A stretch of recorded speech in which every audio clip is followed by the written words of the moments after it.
going on, you guys? It's your boy Alex West Collects here, and today we have another edition of FixUp City. If you guys are new to the channel, basically we're going to take these different Mattel figures. I'm going to swap a lot of different parts, create some different customs and fix-ups to give you some guys some creative ideas on how to make these Mattel figures even better. So starting off in the back, if you can see, we got two Undertaker figures. I did go ahead and pick up that Undertaker from the Showdown 2-pack. I was always kind of curious to see what that head looked like on the Ultimate Edition figure, so that is one swap I'm going to do. In the back, you can see I have the newest SummerSlam Elite Shawn Michaels, as well as two of the Roddy Piper Elites. We got the John Nada Walmart Hollywood Edition exclusive figure and the Legends Roddy Piper. I want to swap the heads on those, and I want to try this head on the John Nada body to see, if we can get kind of that HBK return when he had the jeans and the white tank top underneath.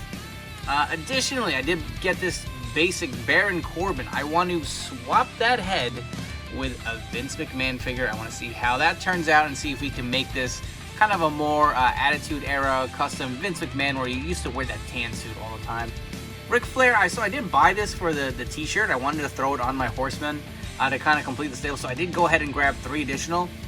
So now all my Horsemen have the t-shirt that came with this Flair. Whether it's accurate or not, it doesn't matter. I feel like they look pretty cool on display, but I feel like there's some parts I can swap onto some of these Bret Hart figures. We'll get a little more creative. I don't want to spoil the surprise, but I have some ideas in my head. And here you can see we have a barrage of a lot of different Elite Bret Harts. So I did want to run through some head swaps. I do have a few extra Defining Moments head. I have one of the kind of older Bret from the earlier run with the Hart Foundation not 2-pack. Yeah, I think it was a basic 2-pack. Actually, take that back. And I'm absolutely loving the Elite 94 head, so I want to swap that onto the Defining Moments figure because I feel like that'll complete it. I also do want to pop it onto the Ultimate Edition figure and see how that looks. And in the back, I have the WrestleMania Elite. I kind of always wanted a Bret in like jeans. His 97 run, where that infamous scene where him and HBK are feuding, he super kicks him into the wheelchair. And I also have the Survivor Series Elite. It just looks awful with that head, so I'm ready to swap that out. So anyways, let's come back and we're gonna go through these fix-ups one by one. Alright, so here we go. All the parts have been swapped, and I'm going to bring them in one by one, and we're going to start with these two first. So, Vince McMahon on the Baron Corbin body works very well. I will say the neck peg on this basic body was very, very low, so he kind of does have a little bit of the no-neck syndrome. I took a little bit of cotton and just stuffed it into the peg hole. It helps it sit a little higher, but it's passable. It's not too bad. You can see the head kind of sits right on the collar, so definitely looks good. I think the height, he is in scale, so Undertaker is 6'10". You can see Vinnie Mac is definitely a lot shorter. Looks really good. The suited body does fit Vince from that era, just taking a quick 360 look. So I'm really actually happy how that turned out. The Undertaker, I will say I do like how this head scan looks. You can see the torso is painted, so the skin tone is slightly different. This is lighter. But wow, that looks really good. I mean, I wish we would have got this as kind of an alternative head included with the Ultimate Edition originally, because I really do like how this stands out. This looks like a very traditional 1998 Undertaker head. Fits very well. And I do have the original head I had on there, which I really do like, even though it doesn't quite sit as nicely as I wanted to in the back because of the hair. But this looks really good. I do like how that came out, and I highly recommend this swap. Moving on to the next set, we did do the John Nada and Legends Piper head swap. So you can see this is the John Nada head. It seems to suit this figure a little more. It just looks more like Piper to me. I'll bring back the original head. The likeness was not really there. I know something was up with the hair. I do like how that turned out. It just seems to really fit the figure a lot better. And I'll take off the t-shirt, and you can see the skin tone does match. Looks very good, and if you want to see him without the kilt even, looks good. I'm happy how that turned out. To me, I wish this was the head they had just originally included with the Legends figure. The other one was just kind of a complete fail, if you ask me.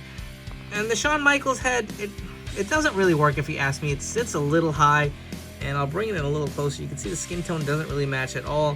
But I was kind of curious to see how it would look. I know that was kind of like an iconic appearance for the return of Shawn Michaels, but didn't turn out as great as I had hoped. And here's a bonus one for you. So I did buy a few of these just for head swaps, and I had the original Defining Moments Shawn Michaels, and I did not like that old school head on there. I went ahead and threw on the SummerSlam Elite, and to me, that looks perfect, man. What an iconic match that is. It's great to have it in figure form. I'm sure Mattel is looking to eventually redo this, whether it's in that kind of greatest hits or whatever the new line is called, where they're re-releasing the old figures. You can see this definitely warrants it. I feel like you get some nice double jointed elbows, some better paint apps on the deco. The new TrueFX technology would put this figure over the top, so I could see this coming out again down the line. But while I do have the original Defining Moments figure, I do feel like this head suits it a lot better. Next up are the Bret Hart fix-ups, and I wasn't really too sure which direction I wanted to go with, but this is where I landed. So let's start off with the jeans look first. I did swap on the Defining Moments head. I chopped the bangs off to give it kind of a different look. You can see I threw on the leather jacket. I say this all the time with Bret Hart figures. We need more cloth, soft goods, leather jackets from Mattel, please. Well overdue. I luckily stocked up on these many years ago when the Defining Moments figure was hitting clearance. Believe it or not, that figure is now like $200 in box. But I do need to get an updated shirt. This is obviously from the wrong era, but you can see the head looks pretty good on this bodies. And I did put some good use to that Ric Flair figure, so I swapped out the arms. They may look a little, maybe lighter shade of the tan skin. I don't know if you guys can notice that, but I'm gonna have the t-shirt on there anyway.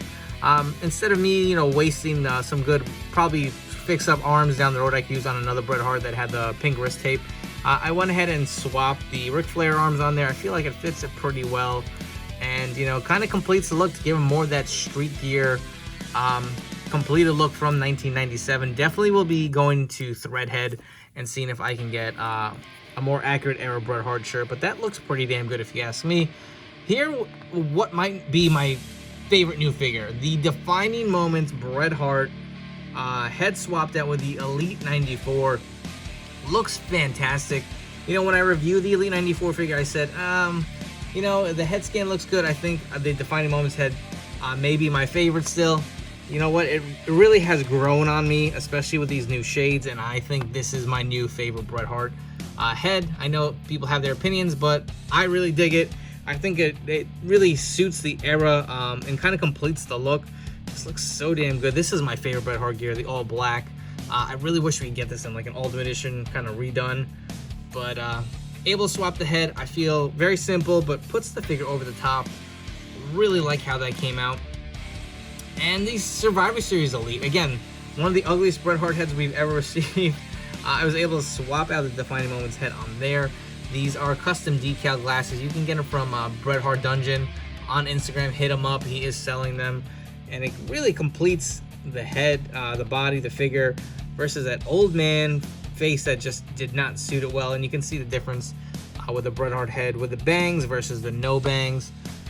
You could go with the glasses or not, but I feel like this looks way better than the original and really puts it over the top.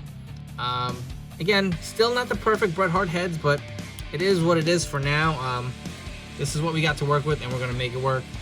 And here, this also, one of my favorites. Again, head swap, but I went ahead and also did swap out the arms from the Elite 94.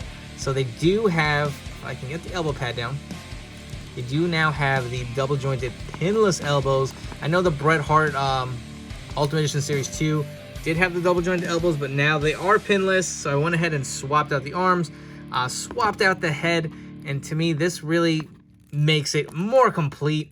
What more could you want? I know there's a rumored Ultimate Edition Bret Hart to be coming out soon with those leaked photos, so I can't wait for that. Unfortunately, that's going to be the all pink. And I know, fun fact, correct me if I'm wrong, but I think the only two Bret Hart Elite figures that we've received in the same color singlet is the Defining Moments in the all black and the ringside exclusive in the all pink. So it looks like we're going to get an all pink Ultimate Edition. Again, that's just a rumor.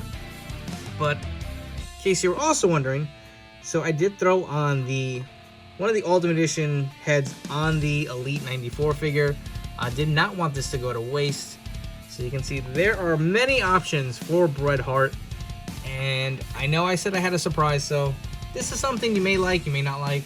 it's not quite accurate, but I did take a few parts and swap it around. So this is the Elite 94 top, lower torso too, and it's not accurate. I don't know if you know where I'm going with this, but this is going to be an Owen Hart custom. So I already do have one in my collection with the all black, but I kind of want something a little simpler, something for fig photography where I can mess around with it. And I can't crack torsos, unfortunately. That is not my thing. I always have to have figures sent out to my buddies, and sometimes I don't want to be a pain and keep sending things out. So I figured, what could be like a cool kind of fantasy custom attire? You know, we're getting that Owen Hart figure from Jazzwares. I hope the head scan or skin tone matches this body, but I'm hoping it does. So this is going to be in reserve. So what I did was I swapped out the lower legs. So these lower legs are Ric Flair's. The skin tone does match the painted torso. The arms are also from Ric Flair. Very simple swap. Again, all the stuff, you just heat it with a hairdryer, hot water, and just pop the parts right off. There's no real crazy customization going on here. It's really just simple fix-ups. And I picked up a bunch of Cowboy Bob Ortons from Target for $6. And this is why I grabbed them, because I was able to use these boots for the Owen Hart fix-up. I'm going to remove the logos with some goof off when I get a chance. But again, let me know what you guys think. Again, it's not accurate. I know some people are gonna be like, well, he never wore that attire. I know that, but simple fix. You can heat the lower legs, pop the thighs off. No torso cracking whatsoever here. And hopefully when I actually do get the Jazzwares head, it'll fit on there seamlessly. And here's a final look at all of the custom fix-ups we did side by side. If you guys haven't already, please make sure to hit that like and subscribe button down below. For all you guys new to the channel, thank you for checking out this video. I hope this inspires you guys to go out there and get creative. And you know, sometimes you don't really need to go crazy with different customs. You can do simple head swaps or arm swaps, or just being creative, throwing different parts on different bodies to kind of get the outcome of the figure you want in your own collection. So again, I hope you guys have enjoyed this video. I will catch you all on the next one.